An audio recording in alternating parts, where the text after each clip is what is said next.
On the outskirts of Kampala, a worker from a children's charity has brought me to meet a man who knew that one of his neighbours kept a shrine, but thought it was harmless enough, until something utterly horrific happened to his 3-year-old son, Mukisa. One morning a few months ago, Mukisa was found lying in a pool of blood. His penis had been cut off. Doctors just managed to save his life. Afterwards, the boy told police that it was a traditional healer who lived nearby who had abducted and mutilated him. His parents now want witchcraft banned, but they're much more concerned about their son's future. Every time I look at him, I ask myself how his future is going to be, a man without a penis, and how the rest of the community is going to look at him with a private parts that can neither be attributed to a female or a male. Child abductions are not new in Uganda. In the north, in recent years, they've seen thousands disappear, abducted by Lord's Resistance Army rebels. Despite that, people here are no less shocked than they would be anywhere by the new reports of child sacrifice. Deaths aren't always investigated as promptly as they might be. The police lack resources. But the former witch doctor Paulino Angela and Vincent Olling of the charity FAPAD are pursuing their independent campaign against ritual killing. Today, they're heading deep into the bush to convert a particularly notorious witch doctor. First, inside his hut, they need to overcome his final doubts. He fears he'll be lynched if he continues his trade. But if he gives it up, the spirits he served may kill him. Finally, he agrees to talk. He doesn't ask for anonymity, but even so, we're not identifying him, because some witch doctors have been killed by mobs. He won't tell us, as Paulino and Vincent say he told them earlier, that his clients bring human body parts, but he admits they bring blood. They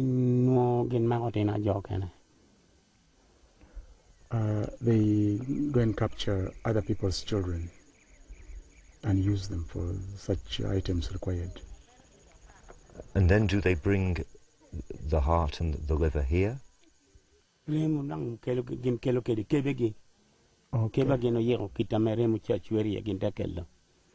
They bring the items demanded, that is the heart and the blood, directly here to him in tins to take to the spirits. And how often does he get clients? On average, yes, what people who come to me on average are about 3 a week. 3 a week? About 3 a week, with all that the spirits demand from them. But he insists he's just a middleman.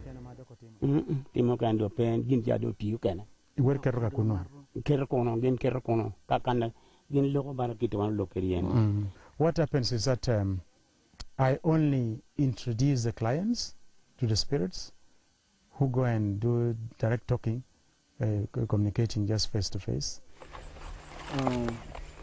Now, he says, he's abandoning his trade. I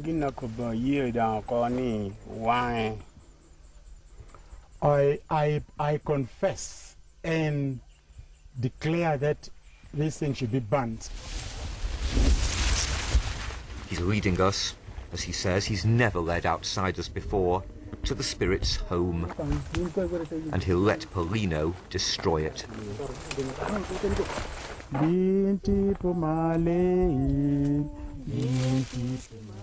Here, the grisly evidence of what the spirits fed on. Is it human tissue? Certainly, Paulino believes it is. He says he's now converted more than 2,400 witch doctors.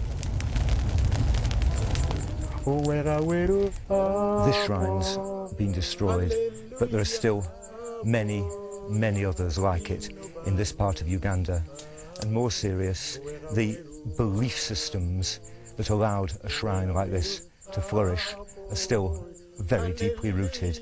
Indeed, the witch doctor who supposedly confessed has gone away now. He couldn't stay till the end of the ceremony. He couldn't bear to see the shrine destroyed. And it's not just in remote regions like this that they seek to harness spirit power. Some government ministers consult witch doctors. The Minister of Ethics disapproves of that, but he says spirits do exist. Oh, they do. Oh, my God, they do, indeed. We accept they do in every society, mind you. But we don't have to listen to them. We don't have to pay homage to them.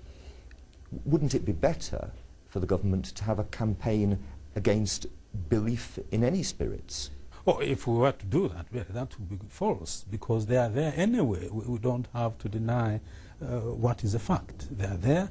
They have influence over a cross-section of our people. They lead to all sorts of negative results. I think the best way is to say, look, there is the right way and the wrong way. There is no merit at all that you can attach to these evil spirits, but they are there.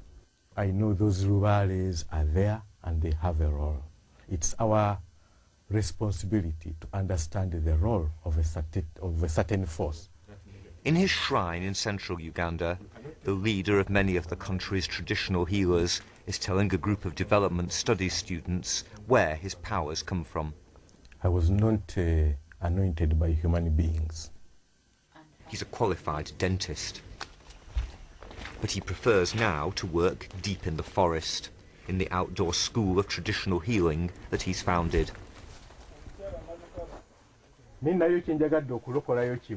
His pupils learn to treat patients using what he calls African science. You call it different names for different purposes. But in our logic, it is not very logical.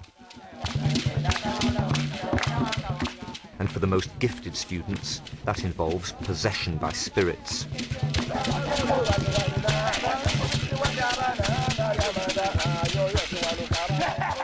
Here they discover how to overcome pain and to acquire supernatural energy. Witchcraft was a Western packaging of African science, their way of understanding African science. I'm a spiritualist, and I hear voices, I hear sounds, I see people, what people can't see, but I cannot be described as a witch person. I'm not a witch. These people are against child sacrifice, against the activities of witch doctors. They simply call themselves traditional healers, but for outsiders it can be difficult to tell where the dividing line comes.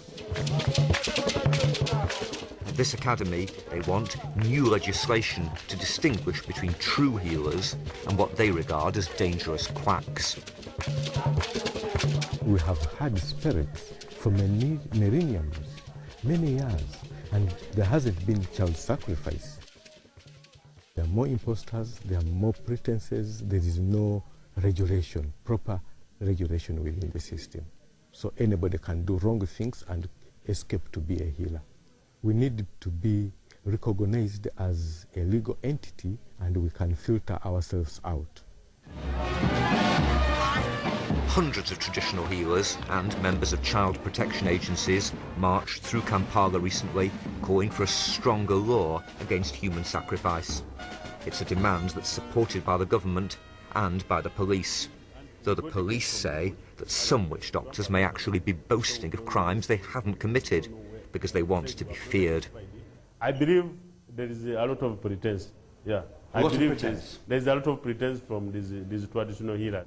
Of course, there could be those exaggerations, so that, you know, they can, first of all, be looked at in a fearful way, and also for them to raise the prices. In this story, it's hard to know exactly where reality ends and myth begins. Is the reformed witch doctor, Paulino Angela, exaggerating his role to stress the power of Christ?